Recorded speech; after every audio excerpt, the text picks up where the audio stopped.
욥기 11장. 나아마 사람 소발이 욥에게 대답하였다. 네가 하는 헛소리를 듣고서 어느 누가 잠잠할 수 있겠느냐? 말이면 다 말인 줄 아느냐? 네가 혼자서 큰 소리로 떠든다고 해서 우리가 대답도 하지 못할 것이라고 생각하느냐? 네가 우리를 비웃는데도 너를 책망할 사람이 없을 줄 아느냐? 너는 네 생각이 옳다고 주장하고 주님 보시기에 네가 흠이 없다고 우기지만 이제 하나님이 입을 여셔서 내게 말씀하시고 지혜의 비밀을 내게 드러내어 주시기를 바란다. 지혜란 우리가 이해하기에는 너무나도 어려운 것이다. 너는 하나님이 내게 내리시는 벌이 내 죄보다 가볍다는 것을 알아야 한다. 네가 하나님의 깊은 뜻을 다 알아낼 수 있느냐? 전능하신 분의 무한하심을 다 측량할 수 있느냐? 하늘보다 높으니 네가 어찌 미칠 수 있으며 수울보다 깊으니 네가 어찌 알 수 있겠느냐? 그 길이는 땅끝까지의 길이보다 길고 그 넓이는 바다보다 넓다. 하나님이 두루 지나다니시며 죄인마다 쇠고랑을 채우고 재판을 여시면 누가 감히 막을 수 있겠느냐. 하나님은 어떤 사람이 잘못하는지를 분명히 아시고 악을 보시면 곧바로 분간하신다. 미련한 사람이 똑똑해지기를 바라느니 차라리 들나귀가 사람 낳기를 기다려라. 네가 마음을 바르게 먹고 내 팔을 그분 쪽으로 들고 기도하며 악에서 손을 떼고 내 집안의 불의가 깃들지 못하게 하면 너도 아무 부끄러움 없이 얼굴을 들 수 있다. 네 마음이 편안해져서 두려움이 없어질 것이다. 괴로운 일을 다 잊게 되고 그것을 마치 지나간 일처럼 회상하게 될 것이다. 내 생활이 한낮보다 더 환해지고 그 어둠은 아침같이 밝아질 것이다. 이제 내게 희망이 생기고 너는 확신마저 가지게 될 것이다. 사방을 둘러보아도 걱정할 것이 없어서 안심하고 자리에 누울 수 있게 될 것이다. 네가 누워도 쉬어도 너를 깨워서 놀라게 할 사람이 없고 많은 사람이 내게 잘 보이려고 할 것이다. 그러나 악한 사람은 눈이 멀어서 도망칠 길마저 찾지 못할 것이다. 그의 희망이라고는 다만 마지막 숨을 잘 거두는 일뿐일 것이다. 12장. 욥이 대답하였다. 지혜로운 사람이라곤 너희밖에 없는 것 같구나. 너희가 죽으면 지혜도 너희와 함께 사라질 것 같구나. 그러나 나도 너희만큼은 알고 있다. 내가 너희보다 못할 것이 없다. 너희가 한 말을 모를 사람이 어디에 있겠느냐. 한때는 내 기도에 하나님이 응답하신 적도 있지만 지금 나는 친구들의 웃음거리가 되고 말았다. 의롭고 흠없는 내가 조롱을 받고 있다. 고통을 당해보지 않은 너희가 불행한 내 처지를 비웃고 있다. 너희는 넘어지려는 사람을 떠민다. 강도들은 제 집에서 안일하게 지내고 하나님을 멸시하는 자들도 평안히 산다. 그러므로 그들은 하나님까지 자기 손에 넣었다고 생각한다. 그러나 이제 짐승들에게 물어보아라. 그것들이 가르쳐 줄 것이다. 공중의 새들에게 물어보아라. 그것들이 일러줄 것이다. 땅에게 물어보아라. 땅이 가르쳐 줄 것이다. 바다의 고기들도 일러줄 것이다. 주님께서 순수 이렇게 하신 것을 이것들 가운데서 그 무엇이 모르겠느냐. 모든 생물의 생명이 하나님의 손안에 있고 사람의 목숨 또한 모두 그분의 능력 안에 있지 않느냐. 귀가 말을 알아듣지 못하겠느냐? 혀가 음식 맛을 알지 못하겠느냐? 노인에게 지혜가 있느냐? 오래 산 사람이 이해력이 깊으냐? 그러나 지혜와 권능은 본래 하나님의 것이며 슬기와 이해력도 그분의 것이다. 하나님이 헐어버리시면 세울 자가 없고 그분이 사람을 가두시면 풀어줄 자가 없다. 하나님이 물길을 막으시면 땅이 곧 마르고 물길을 터놓으시면 땅을 송두리째 삼킬 것이다. 능력과 지혜가 그분의 것이니 속는 자와 속이는 자도 다 그분의 통치 아래에 있다. 하나님은 고관들을 벗은 몸으로 끌려가게 하시는가 하면 재판관들을 바보로 만드시기도 하신다. 하나님은 왕들이 결박한 줄을 풀어주시고 오히려 그들의 허리를 포승으로 묶으신다. 하나님은 제사장들을 맨발로 끌려가게 하시며 권세 있는 자들을 거꾸로 들이신다. 하나님은 자신만만하게 말을 하던 사람을 말문이 막히게 하시며 나이 든 사람들의 분별력도 거두어 가시고 귀족들의 얼굴에 수치를 쏟아부으시며 힘있는 사람들의 허리띠를 풀어버리신다. 하나님은 어둠 가운데서도 은밀한 것들을 드러내시며 죽음의 그늘조차도 대낮처럼 밝히신다. 하나님은 민족들을 강하게도 하시고 망하게도 하시고 뻗어나게도 하시고 흩어버리시기도 하신다. 하나님은 이 땅 백성의 지도자들을 어리 빠지게 하셔서 길 없는 거친 들에서 방황하게 하신다.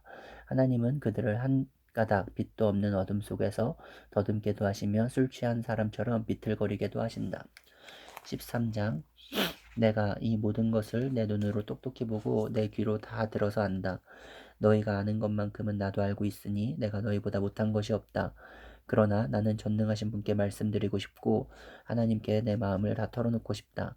너희는 무식을 거짓말로 때우는 사람들이다. 너희는 모두가 돌팔이 의사나 다름이 없다. 입이라도 좀 다물고 있으면 너희의 무식이 탄로나지는 않을 것이다. 너희는 내 항변도 좀 들어보아라. 내가 내 사정을 호소하는 동안 귀를 좀 기울여 주어라. 너희는 왜 허튼 소리를 하느냐?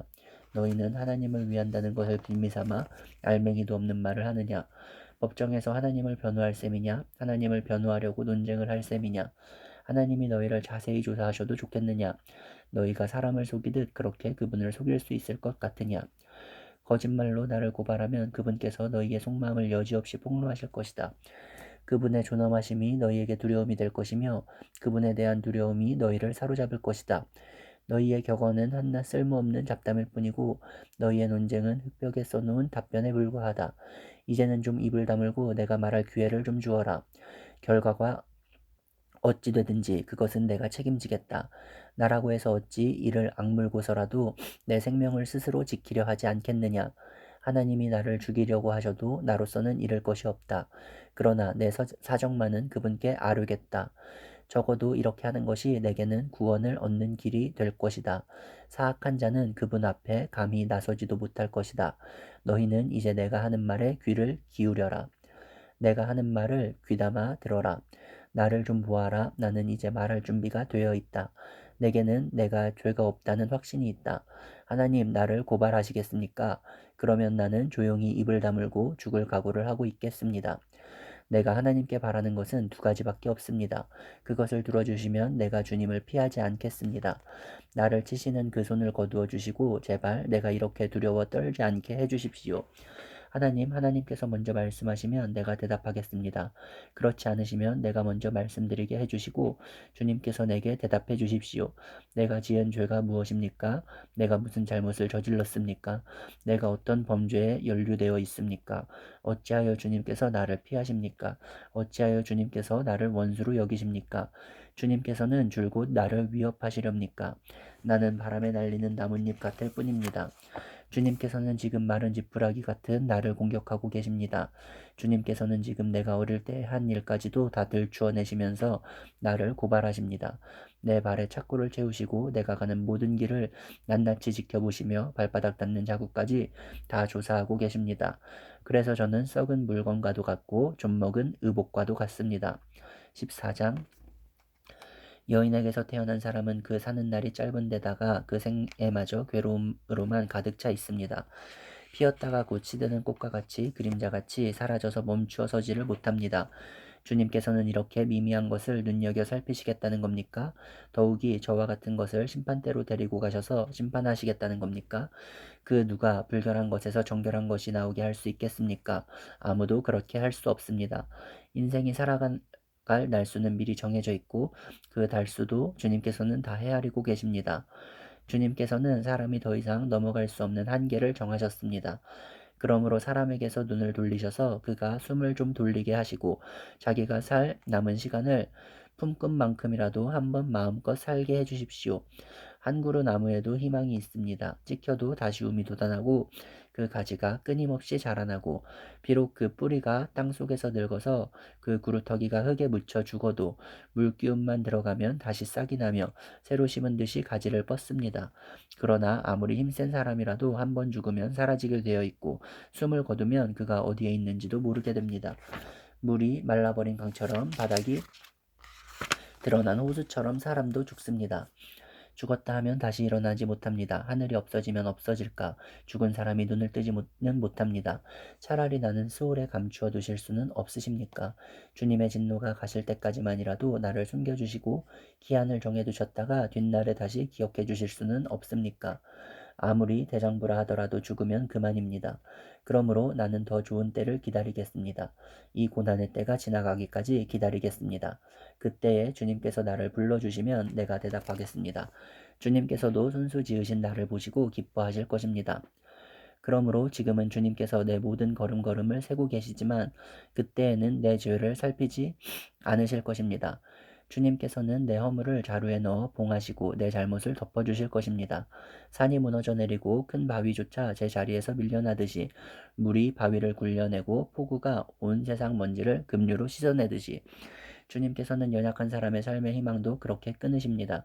주님께서 사람을 끝까지 억누르시면 창백하게 질린 얼굴로 주님 앞에서 쫓겨날 것입니다. 자손이 영광을 누려도 그는 알지 못하며 자손이 비천하게 되어도 그 소식 듣지 못합니다. 그는 다만 제 몸 아픈 것만을 느끼고 제 슬픔만을 알 뿐입니다.